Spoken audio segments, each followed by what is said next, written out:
and then we have a problem. So there were two choices, two ways of going this year.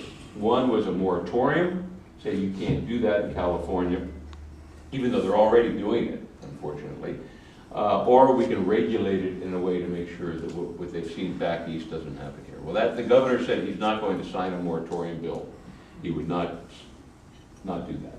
So we had a bill in the Senate that moved forward that created some regulations on fracturing. So if you want to do a well, you have to get a permit for that well.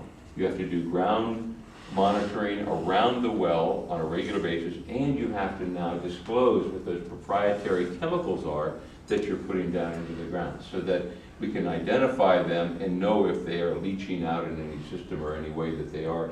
And the monitoring will go to what they do with the waste water that comes from that as well. So we're hoping, and frankly there's no guarantee, but we're hoping that this will resolve some of the issues and protect California from that massive amount of potential problems that could occur. So time will tell, but we'll be watching it very, very carefully to see what happens with that. The other thing that I did this year that I was kind of proud of is high-speed rail. As you know, the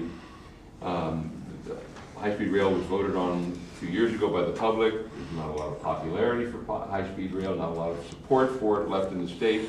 There's about $10 billion that we voted for in the bond.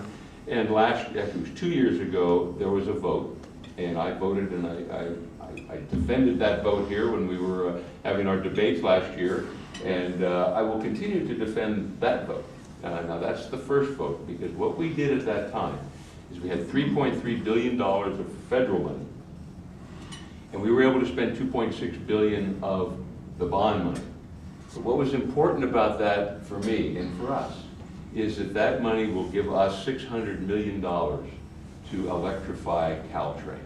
And that's an important consideration in the total scenario. That would have to be done anyway for high-speed rail, but more importantly, it will allow for the system that we have to be cleaner, electric versus diesel, quieter, because you don't have the diesel engine, and it'll be faster. Faster in terms of moving, starting and stopping quickly. Right now, the baby bullet goes from San Jose to San Francisco in an hour. It can make 4 stops in that hour. With electrification, it can make up to 12 stops in that hour, in 1 hour time. Look at the people that will be able to pick up. Look at the congestion that will come off of those roads because of that. Those are the things that we need to do. That was what was important about that. There were 3 issues that were important that in the law that was passed 2 years ago that weren't really in the bill. The guarantees weren't there. I wanted to make sure that we're not going to get bait and switched, because I trust the high-speed rail authority today. I didn't trust it 4 years ago when it started, but I trust it today in what it's doing. But I won't know how that'll be 10 years from now when a new group is